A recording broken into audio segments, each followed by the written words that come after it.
Good afternoon, everybody. Here with Paul and Josh and Brian Hurlbut and Deirdre Gifford, because we're going to be talking a little bit about supply chains and food. One of the reasons we wanted to make this a priority for today is I just got the briefing on the number of calls coming into 211, which is our information line of just about everything. And I got to say, food seemed to be question number 1, 2, and 3. It's food insecurity. Be they farms, be they restaurants, or just folks trying to get a meal. And as you remember, Susan Beiswitz and I were at Rentschler Field just last week, and I remember these were all folks lined up for 2 hours, ready to get some food from folks there. And these are all folks who had a really good job just 6 weeks ago. So it's incredibly important. Just to give a little overview of what else we're going to be doing this week. Tomorrow we're going to talk a little more about contact tracing and testing, just because that is all part of our reopening strategy and so important to being able to isolate anybody who has been infected and who they were in contact with. Later in the week, then we're going to have our Reopen Connecticut team, Indra and the good doctor.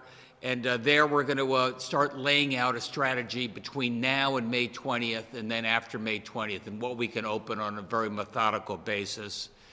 And then finally on Friday, we've got our end of the month numbers that show you where we are for the end of this fiscal year, which ends June 30, and then the next fiscal year. And to be blunt, while the numbers are not very pretty, we look pretty good compared to a lot of our peers. So we'll go into that in some detail with Melissa McCaw. Just a couple of things that came to mind as I keep looking over at Asia to see what the heck's going on, what we can expect. It's sort of the tale of two cities over there. You've got places like Hong Kong and Singapore where they have a small resurgence going on again. And we wanted to make sure that does not happen here in Connecticut. But one of the reasons is Hong Kong has a lot of flights going in and out. Singapore has migrant labor in and out. So it just reminds you over in this part of the world, to the degree to which we can slow up a lot of travel, it'll make a difference for the long term. And the good news is over in New Zealand and Australia, where if you saw, they are slowly, through strict social distancing, bringing the infection rate to 0. So there is a light at the end of the tunnel if we focus on what we've got to do and what we've got to do appropriately. The supply chain, I just got off the phone with all our fellow governors and the White House task force. As I implied, it's sort of interesting what's going on in different parts of the country. Talking about supply chain, remember back in the 70s when we realized we were terribly dependent upon oil, mainly Middle East oil and OPEC, and what that meant in terms of those long lines at the gas station. And we've worked on our energy independence now 40 years later. We're much better off than we were before. But it was just interesting hearing from some states like North Dakota and Wyoming, for example, where they have very low COVID infection-related rates, but they get half their budget from taxes on gas, taxes on natural gas and coal. And there, they've seen their revenues disappear by 30, 40%. So it's worth remembering how this pandemic affects different states in different ways. Speaking of, again, the supply chain, I think we have learned as a country how important control over our own destiny was, just like OPEC reminded us how important it was for energy independence back during the 1970s. I mean, we've obviously found out the hard way when it comes to protective gear, when it comes to gowns, when it comes to masks. Josh and I spent a lot of time, waiting for the plane to land from China. And we realized that going forward, this is something in our supply chain we want to get more control over. Antibiotics are the same way. I mean, most of the antibiotics come from overseas, generally ingredients that come from China, often processed, the antibiotics in India. And India put a hold on, exporting antibiotics for a while because they had their own pandemic. Again, when you think of PPE, you think of antibiotics, these are things in our supply chain that we'd like to get control over ourselves. And that brings us to food. And probably remember from the last couple weeks the tragedy of all those cars lined up at Rentschler Field, desperate to get just a few days worth of groceries. At the same time, you saw farmers around the country, getting rid of milk, and about what's going on in our poultry and our chicken and our meat processing plants. Tyson Foods just did an ad today, you maybe saw it in some of the big newspapers, saying, watch out, we could have some interruptions in our food supply. So with that in mind, over the last week or so, we've been meeting with talking with Brian and Deirdre about how we can get control over our own food supply. And I know we don't make most of what we eat here in the state, but let's do a better job of aggregating what we can and keep that food supply going so we don't have any farmers or dairy pouring milk away while people are lined up. And that's what Brian Herbert's going to be doing for us. As you know, Brian, he's our Commissioner of Agriculture, does an extraordinary job there, very close with the farmers. And so it's in that capacity that I thought he was the ideal person to help lead our effort when it comes to consolidating our food supply chain from the farmers, be it dairy and then produce over time, right down to food share and food bank and the people who are getting that distributed. And then Deirdre will talk a little bit more on the other side of the equation, because we have SNAP, which is the food support program we get from the federal government, in ways perhaps we can use the restaurants as part of our distribution system to get prepared meals to seniors who really won't be able to leave their homes for a while, at least not be able to do it as safely as we'd want. So, Brian, what are your thoughts about how we can shore up our food supply chain here in the state of Connecticut, and what that means for folks who are looking forward to being counted on a meal? Thank you, Governor, and thank you for the opportunity to participate in this. It's not necessarily the normal role of the Commissioner of Agriculture, but it's one that I welcome. For those of you who are familiar with me and my background, I did work at Wholesome Wave as a senior VP for a while, and working on food insecurity and access to food issues. So Deirdre and I have been talking about this, about how we can do this. We've really put it into 4 separate buckets about where we can support the access to food. The first is food insecurity. First, I'd like to acknowledge and thank the employees and the volunteers that have led the food share and Connecticut Food Bank distribution efforts. I also was at the regional market a couple of weeks ago with the Lieutenant Governor, and seeing firsthand how many families were in need, but also how many families have stepped up to volunteer their time for food distribution. So we've been able to increase SNAP allotments, SNAP eligibility, and the duration that families can stay on SNAP. Also, on the food system side, how can we make sure that our agricultural and food service industries are providing for those in need, and so we can tie those efforts in through the recovery seamlessly, and make sure that that families have the access that they need, that we're giving outlets for farmers and for restaurants to continue to contribute to our economy. We're doing that through increasing access to aggregation. We're doing that through increasing SNAP access at farmers markets and farm stands. Finally, food distribution, or not finally, but food distribution. We also need to acknowledge that it's not only people who are food insecure that are going to have challenges accessing food during all of this, but it's also folks that are quarantined or self-isolating. And so that becomes very important, that we have ways to get food to them. And then also food availability. How can we make sure that we work with our grocery partners, that everybody continues to have access to food? So those are the 4 buckets that we are looking to align together with a lot of the current efforts that have been going on to make sure that we're doing this in complete conjunction and collaboration across agencies, partner organizations, and outside groups. And Deirdre is going to speak a little bit about some of the efforts that have already happened that will make food more available for families in need in Connecticut. Thank you. Thank you, Governor, and thank you, Commissioner Hurlburt. I'm happy to have the opportunity to speak to you this afternoon about some of the things that we're doing at the Department of Social Services to address the food issues that the governor and the commissioner have talked about.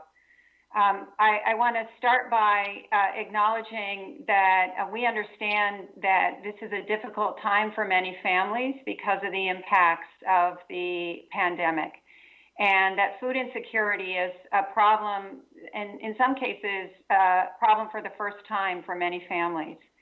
And so we wanted to share with you some of the things that the Department of Social Services has been able to do, and then answer your questions. As the governor mentioned, we're privileged to be able to operate the Supplemental Nutrition Assistance Program, the SNAP program for families at DSS. Prior to the pandemic, we were serving about 350,000 individuals on that program. And we've done a number of things to make it easier to get and keep SNAP, and also to get more benefits to the people that are receiving SNAP already and expand. So we were very excited that on Friday the governor was able to announce that Connecticut has been approved for our so-called pandemic EBT program, PEBT. That's a program that was authorized by Congress and signed into law that will provide a new benefit to the families of 270,000 Connecticut children who live in towns that serve a large number of free and reduced price lunches. So families will not need to apply for this new benefit. We are working to get those cards generated and mailed out to families, and we thank the Connecticut Department of Education for their partnership in this program, and that will get about $72 million in SNAP benefits to these families. In addition to that, we've been able to receive waivers to make sure that everybody who is receiving SNAP already is getting the maximum amount. So we've announced in the past that in April, we were able to put $30 million additional dollars onto families' SNAP cards. And I'm happy to say that we've also received approval to add another increased allotment in the month of May. So another $15 million will go onto the EBT cards for families in the month of May. We've also extended SNAP eligibility. So if you were a recipient that was due to renew your benefit in April, May, or June, you won't have to worry about doing that. Your benefits have been automatically extended for 6 months well into the fall. We've reduced the number of people who need to have an interview in order to receive their SNAP benefit. So that's making it much quicker for a lot of people to apply, and we're happy to be able to do that. And we've also been able to eliminate some of the work requirements that were previously part of the SNAP program to make it easier for people to keep their benefit.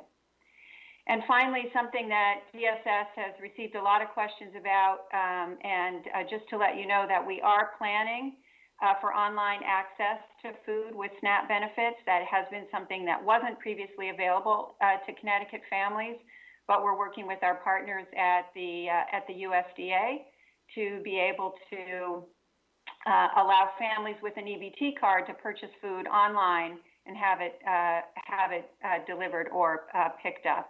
So look for more details on that later in May. And finally, I just wanted to mention that, as Commissioner Hurlbert mentioned, we are talking about working with FEMA for somewhat longer term plans to be able to supply food to people who need to be at home during this pandemic, whether that's because they're elderly and at higher risk for infection, or because they're isolated or quarantined because they themselves are ill or have been exposed. And one of the things that we've been talking about is how can we get food delivered to those people. We're working on plans in conjunction with our partners at FEMA on how we can potentially engage our restaurant industry in getting meals prepared and delivered. We're not able to purchase prepared food with SNAP benefits, so this will be a new process that we're working on that we hope will both assist our restaurant industry and address some of the food needs of people who are at home.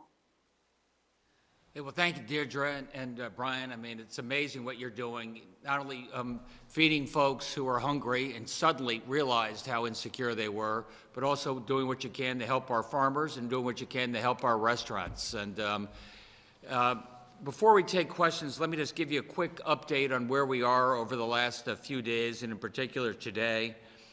The COVID summary, I think of particular interest is the hospitalizations is down, and it's down again, and that's net hospitalizations, meaning that more people are being discharged than are being admitted. Sadly, the fatality rate is still high. The next chart is sort of reflects where you are again. Again, you'll see that Fairfield is down. You'll see that New Haven is flat, and you'll see that Hartford is flat. So that's where you're finding lower hospitalization rate, more capacity, which gives us a lot more room.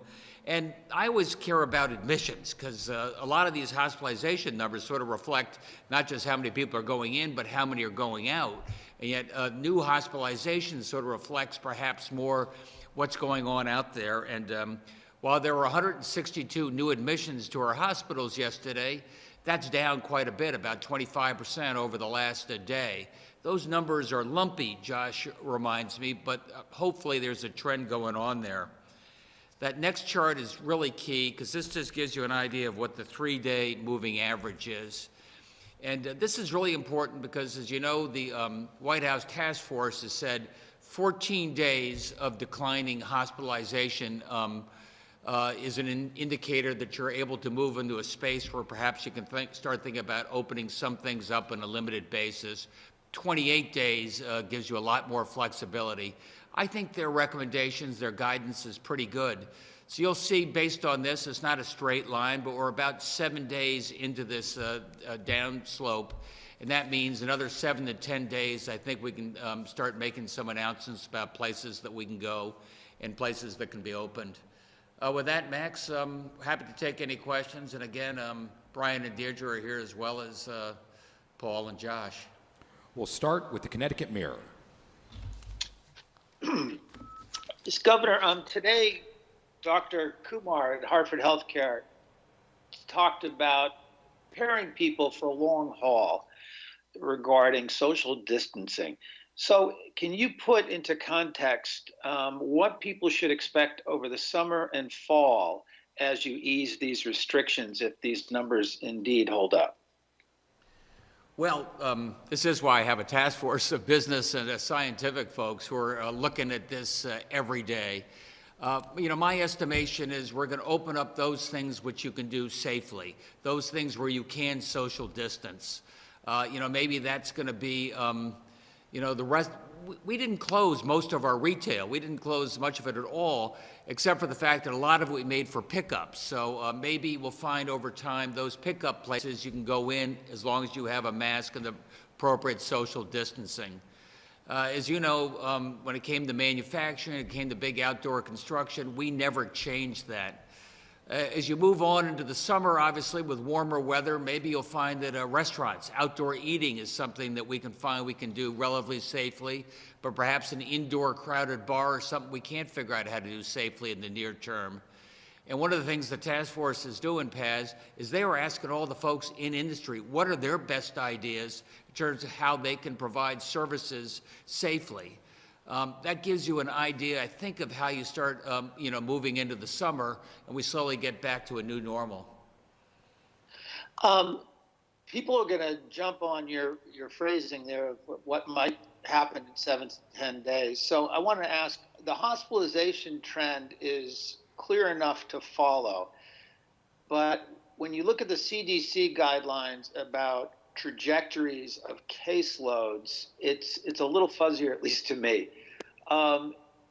So what is it that Connecticut is looking for in caseloads? Is it the slowing of the rate of new cases, or do you want to get to the point where well, anyway, let me just stop there. Yeah. What is it on the rate of new cases that will be the indicator that will tell Connecticut you can ease up on some of these restrictions? I'm going to start and then hand it over to Josh. But remember, number of people diagnosed as infected is a direct correlation to how much testing you're doing. And we're having our discussions right now about, do you test folks who are showing symptoms? Do you test folks who are non-symptomatic, although they're likely to be able to still infect people? At least 40% of the folks out there aren't showing symptoms, but are infectious at this point. Part of what New York did with the antibody testing was trying to get an idea of what the overall level of infections might be in New York compared to Syracuse. And as you can imagine, found an enormous difference. I still tend to look at hospitalizations, for me right now, as a key metric. I think that trend line makes sense. I think it's a barometer a little bit for what's going on in the greater marketplace until we can do more aggressive testing. And I think Josh will tell you we're going to be ramping up our testing big time. Yeah, that's right. And I think the governor said it perfectly. I mean, the hospitalization rate is, and the hospital census of COVID patients is really the key metric, because it's a statement of both the declining rate of infection and hospitalization, but it's also obviously a key indicator of the capacity of our hospitals to both get back to business, dealing with a lot of other procedures that have been put on hold that are critical. A statement on their PPE supplies and their confidence around that, and the ability to respond to any hotspots that could pop up in the future. So when it comes to new cases, so over the last 4 days, it looks like an average of 700 new cases. Are you looking for that average to come down, or are you discounting that because as you increase testing, you're also going to increase positives, presumably? Yeah, it's more the latter, because as we've pointed out previously, and Dr. Carter and others have, that the testing is really probably the tip of the iceberg. And some of the studies that are being done on antibody testing now, like in New York, has released some data, preliminary data, that shows that to be true. So I think the more we ramp up testing, the more there may be positives coming in as well, even if the overall actual infections out in the community is going down at the same time. Thank you. Move along next to Channel 3 Eyewitness News. Yes, talking about the food shortages, specifically in Connecticut, is there a type of food that we're going to be seeing a shortage of? And when is the expectation that the shortages will be seen in the grocery stores? You want to take that, Brian? You heard the question about where do you think we might see some shortages? Well, and thank you for that. And Tyson Foods and their advertisement this weekend on the proteins, the meat sides, have said that, given that they're shutting down plants as COVID-related illnesses pop up, I think you'll see it in the meat sectors. But USDA is also working closely with the industry on the national level, and they continue to send out messages that people should not plan on experiencing food shortages. So it'll be interesting to see where that actually that gap comes. But there will be less food processed as processing plants are quarantined for 2 weeks. And then, Ms. Giffords, really briefly on the SNAP allotments, they've been increased to the maximum amount. Is that for everybody? And what is the maximum amount on the SNAP? I wish there was a straightforward answer to your question about what's the maximum amount, but the answer is that it depends on a lot of different things, including the family size and structure. I think you could think about a range of around $350, but again, it's very variable. But yes, we did receive a waiver from the USDA to increase every family to the maximum amount for their family size and their particular family structure. So every family in April received that maximum, and they will do so again in May. Thank you. You're welcome. Waterbury Republican American. Thank you, Max. I guess this probably would be a question first for Josh. I happened to have a chance to read through some bidding documents today regarding testing services that you're seeking an RFP for. And in the frequently asked questions, there's two references, to a member of the state task force, a subcommittee on testing, talking about needing 10,000 tests a day. The DAS response doesn't dispute that that person says it, but says that a volume hasn't been decided yet. So can you perhaps put that number in some context for me? Sure. You were breaking up there a little bit. The question is the number of tests per day we're targeting? Yes, there's a bidding. Yeah, there's a bidding document that basically references a discussion, I guess, during some sort of bidders conference where a member of the state task force was saying 10,000. Yeah, I got it. So as part of the Reopen CT plan, we're working on a strategy for how we ramp up testing over time and how we build out the groups of people that are able to be tested. The governor mentioned a moment ago about moving from basically what we're doing now is just testing symptomatic people and even a subset of them to moving into asymptomatic folks, and how you prioritize that testing scale up in a way that most minimizes the public health risk while as we start to reopen the economy. So we're working through that, and over time that number will grow. And so what we're out now is soliciting input from people who want to be part of our efforts in the state of Connecticut to scale that up. We've now received 12 responses, and we're working through those with our Department of Public Health team and the procurement team at DAS to start making announcements around that, as the governor mentioned, hopefully by the end of the week. But are you going to need 10,000 tests a day? Somebody mentioned that. I don't understand whether that was just an example thrown out there saying, oh, well, we may need 10,000 tests a day, or if that's a figure that's under consideration. Yeah, we'll have more to share about that, as I mentioned, probably by the end of the week.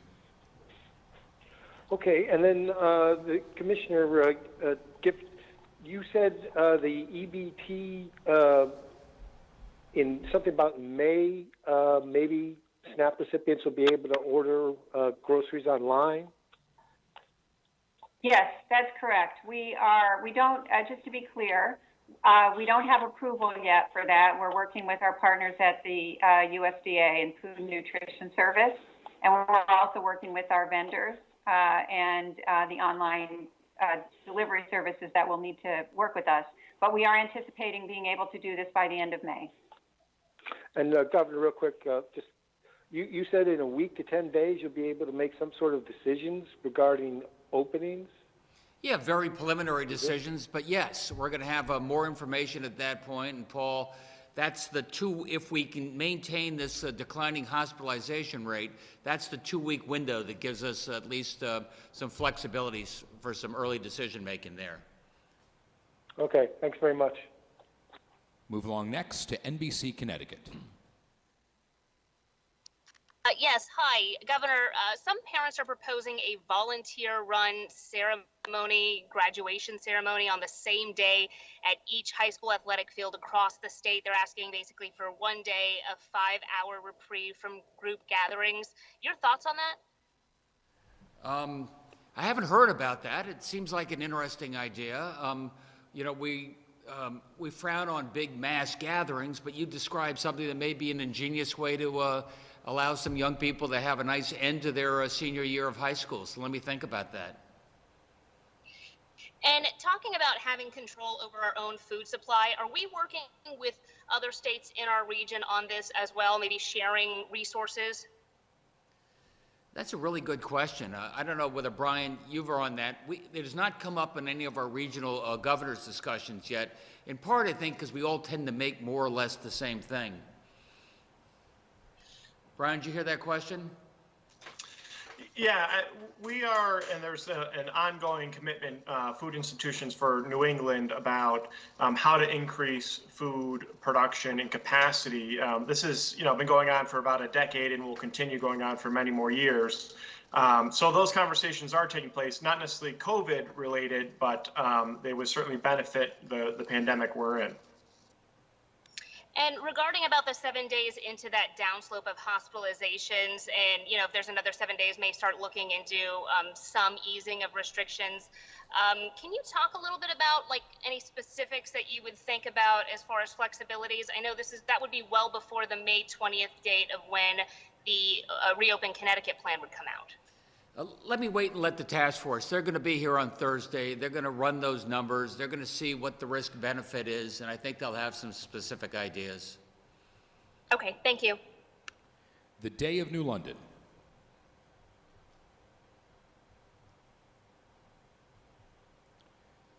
The Associated Press.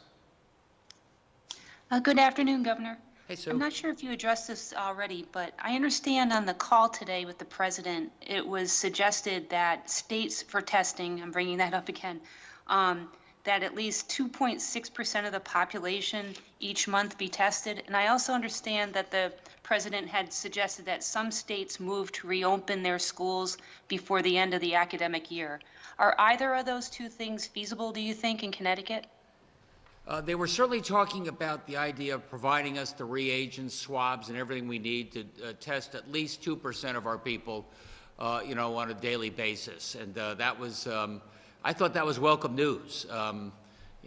Seeing is believing, so, but that was helpful. You're right, the president did suggest, look, in different parts of the country, maybe you can think about schools in different ways. And one of the governors said, we're opening our schools, but just for private meetings and one-on-one meetings with teachers. So everybody is coming up with different ways that we can continue to, educate our kids. But as you know, right now, our online education is doing very well. The vast majority of kids taking advantage of it. We have the bilingual, reading materials coming from Scholastic being outlined. So I think we've got our options covered. Are those testing goals, though, are they realistic for Connecticut? Oh, in terms of that 2% number? Yeah, right. I think it depends what time horizon you're looking at. I mean, I think with enough time, certainly. And then the question is how quickly can we get there? And one last question. I wondered if you're getting a lot of pressure from tourist attractions, summer events, people that are trying to plan for the summer.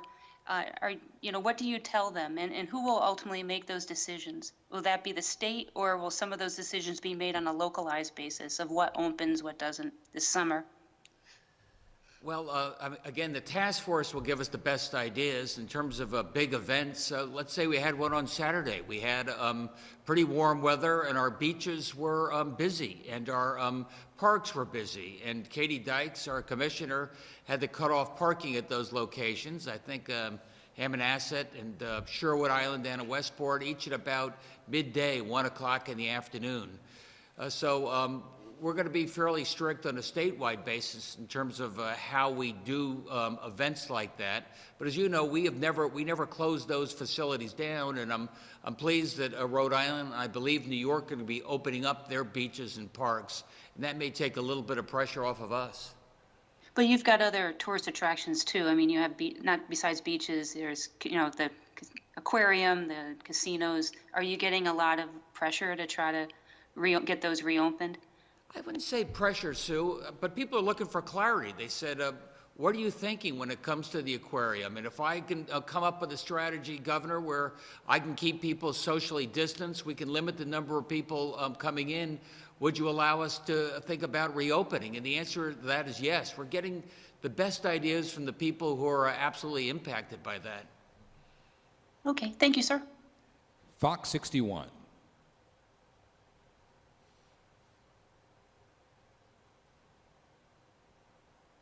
Fox 61. Hi, Governor Zania Maldonado. Everyone relies on grocery stores for food, and a lot of people are finding empty shelves, like you said, Commissioner, in the meat department and dairy. You mentioned working with grocery stores to make sure they are well maintained. Could you talk about those plans? Well, I'll start and then let me hand it to Brian. But grocery stores have been and always are essential businesses for us. And we have set pretty clear guidelines in terms of how they stay open and grow, in terms of masks, in terms of social distancing, in terms of 6 feet at the cash register and the such. And we're going to do everything we can to make sure everybody working at those grocery stores are treated like first responders. And, Paul will tell you that we just opened up our subsidized daycare for each and every one of those workers just in the last, week or so, just reminding people that we really, treasure their service. Brian, there were some questions about shelves and things that maybe aren't there. Yeah, we've been through the Emergency Operations Center. The ESF 6 has been a food working group that's been ongoing. and the Connecticut Food Association, of which the grocery stores are members, participate in that. They have been saying that there will be, limited brands, but not necessarily limited supplies of different groceries and goods. The other component to acknowledge here is the ability for farmers markets, especially in our urban areas, farm stands and farms, to fill some of that gap. And we're seeing a tremendous demand for locally grown products across the state. People are returning to their communities and supporting these local businesses, which has been great. And to that effect, we created, in conjunction with Connecticut NOFA, the ConnecticutGrownMap.com for consumers to look and find their local farm or farm stand or farmer's market to purchase goods. I love that idea, Brian. I mean, the farmers markets are outdoors, so it's obviously the safest type of, shopping, and it supports our local farmers and gets you good, fresh food. And SNAP will pay for it, so I love it. And then, Governor, you signed an executive order that school district employees, including bus drivers, would continue to be paid during this pandemic. But a number of drivers are reaching out to us, telling us they're still not getting paid. School districts are not paying the private bus companies. Therefore, they're not getting paid. Who's to be held accountable in this situation? Is that a municipal decision? Hi, Paul Mounds, Chief of Staff, Governor's Office. Well, our office provided direct guidance to all municipalities about how to interpret that executive order. The purpose of that executive order that the governor put forth was to ensure that those individuals, those employees would be paid during this epidemic, especially since the state has provided and made sure that educational funding has been provided to those municipalities. We'll be happy to follow up directly to ensure that those individuals are paid thoroughly through this crisis. Move along next to the Hartford Current. Thank you, Max. Governor, your reopening task force is obviously doing some very important and very detailed work. Do you have any concerns at all that the task force is not subject to FOI and that their meetings are not open to the public? Well, they are going about 14 hours a day, online, real-time Zoom. Josh and I were on with them for 3 hours on Sunday morning. But more to the point, I'm going to have them here taking questions from you and any other folks that on every Thursday. So you know exactly what they're deciding, why they're deciding. I'm making decisions, but what recommendations they make. So you know exactly what we're thinking about and how we came up with that. Okay, also, can you tell us about the CDC being in Connecticut for the nursing homes, and also what exactly will the National Guard be doing in the nursing homes? Sure. So the CDC, as I understand it, has deployed some of their folks to all states to help out, recognizing that nursing homes are an area of significant risk in this pandemic. More significantly, though, as we discussed previously, we have 40 staff in our Department of Public Health who have been doing on-site inspections of nursing homes and increasingly assisted living facilities as well. And then we've augmented, we are in the process of augmenting that team with another roughly 30 members of the Connecticut National Guard who have been trained up to support that work, people who in their day jobs are EMTs or nurses, or in some cases sanitarians who are going to be complementing that work so that we can do even more detailed reviews and potentially more frequently. So we've got a lot of people pulling together to help provide additional supports to our nursing homes and the staff on the front lines there. Okay, so as you said, the CDC is literally going to all 50 states to keep an eyeball on nursing homes, if I heard you correctly? My understanding was that they were deploying staff to many states, if not all. Okay, thank you. Move along next to CT News Junkie. Thanks, guys. I wanted to know, Harvard and STAT came out with a study, and it said in order for Connecticut to open on May 1st, which I know isn't in the realm of possibilities, we would have to increase our testing by about 15,000 tests per day. Is that something that's possible, or something that you guys are looking at or could even get the materials for? Not in the near term, but we are ramping up as fast as we can. As you heard us mention, between Quest, between CVS, between Abbott, we have some great corporate relationships that are allowing us to ramp up our testing. 15,000 a day is going to take a little while, won't it? It'll take a little longer than that, but I think the key point is that, what the governor has been talking about is not like just flick the switch and everything's open immediately. We're looking very carefully at the types of activities that have the greatest job and economic impact balanced against the lowest public health risk. So that's the balance that the team is really studying very carefully. And so as we look at those types of activities, the testing is going up at the same time, and we're looking at how we marry the two to get to the right outcome for the state of Connecticut. And Governor, the state of New York canceled its presidential primary today. What are your thoughts on Connecticut's? Well, we're still doing our primary in August. We're going to do it alongside the local primaries. We've got to do that, and I think that gives us enough time that we can plan for it. Gives us enough time to hopefully get on the backside of the worst of this pandemic, and we're going to find a way to make sure that anybody who wants to vote can vote safely. WTIC 1080 News.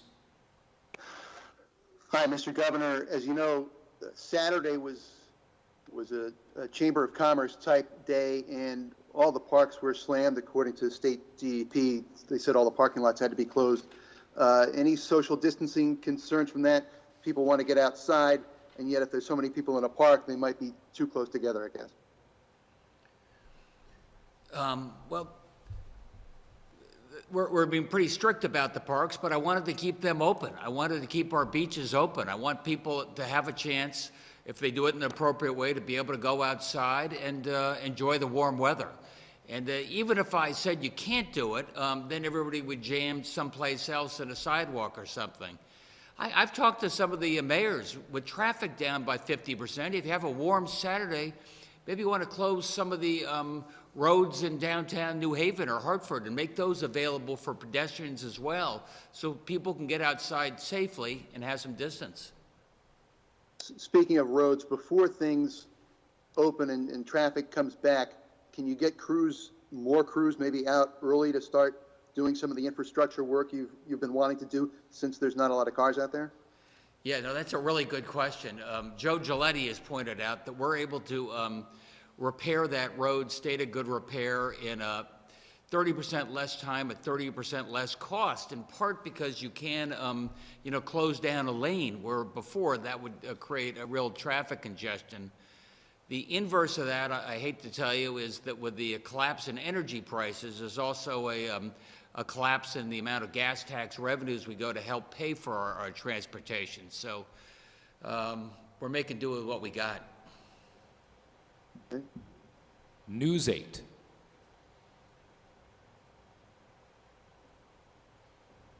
News 8. Hearst, Connecticut Media. Thanks, Max. Hi, Governor. Ken.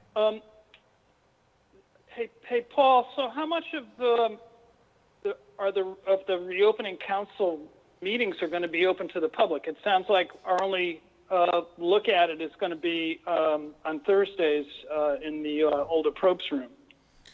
Well, I'll say this, as the governor said, that we do a press conference every day where we're able to answer questions directly about the daily activities. The one thing that we'll also announce today is that we're going to be launching a website, reopenct.ct.gov, that will be launched later this week, where you can provide direct input into the Reopen CT subcommittees and the teams.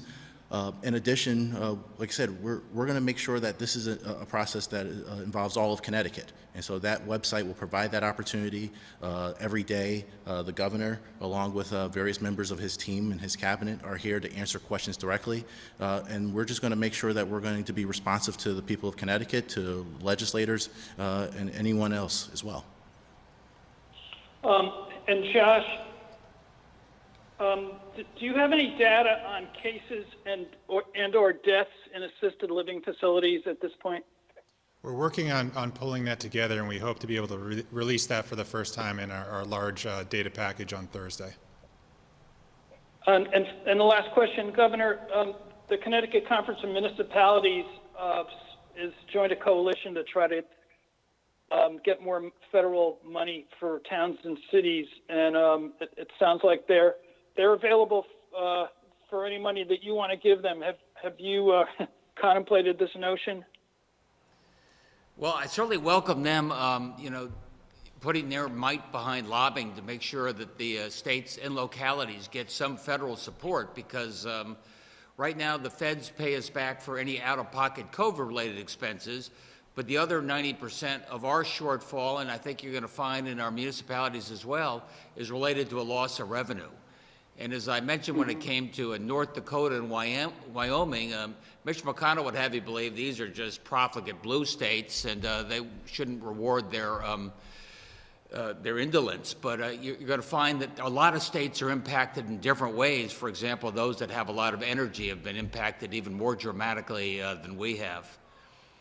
Look, with that, I think we've exhausted all your questions for one day. I want to thank Deirdre and Brian, so much. And look, a little help from the dairy farmers. Those in Litchfield County, those are already beginning to, donate milk. And they get to our food pantries, they're getting to a food bank, they're getting the food share, and they're making everybody's life just a little bit easier during a tough time. Thank you, everybody.